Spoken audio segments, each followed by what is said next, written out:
देख सोच के लगाते हैं पैसे, हाँ, बहुत एहतियात से। पैसा लगा चीज़ ही एहतियात। देखिए आप, कंजूसी भी एक बुरी चीज़ है, कंजूस नहीं बंदे को होना चाहिए, और शाहर्शी भी एक बुरी चीज़ है। शाह खर्च भी नहीं आना चाहिए। मियाना रवि के साथ चल। देखिए पैसे पता किधर किधर अच्छे लगते हैं। एक ऐसा शौक, मुझे घोड़ों का बहुत शौक है। मैंने पिछले दिनों में घोड़ा लिया भी था, इशू उसका आ गया। घोड़ी थी वो, उसका ना थोड़ा टांग का इशू था तो वापस करना पड़ा मुझे। घोड़ों का मुझे बहुत शौक है, एक्सट्रीम लेवल तक। मुझे गाड़ियों का बहुत शौक है, जानवरों का बहुत शौक है। मैंने बड़े जानवर रखे हुए हैं, कुत्ते, बिल्लियाँ, तोते, सारा कुछ मेरे घर के अंदर है। मेरे घर है इंसान कम, जानवर ज्यादा। अकेले ही मैं रहता हूँ। आप बल्कि आपने मेरा घर देखा होगा। हाँ नहीं देखा। हाँ तो भाई हम जब लाहौर जाते हैं हमारे पास एक ही है जगह रहने की।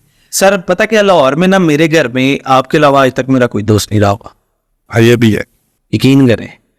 वजीराबाद से अगर मेरे मेहमान आए, मेरे रिश्तेदार आए, वो ही रहते हैं, तो मेरे कजन वगैरह आते रहते हैं। दोस्तों में हम ही है। दोस्त मेरे इतने ही नहीं है। लाहौर में भी 2-3 दोस्त हैं, वजीराबाद में भी 2-3 दोस्त हैं, जेलम में भी आप लोग ही हैं, बस इस्लामाबाद में कोई भी नहीं है।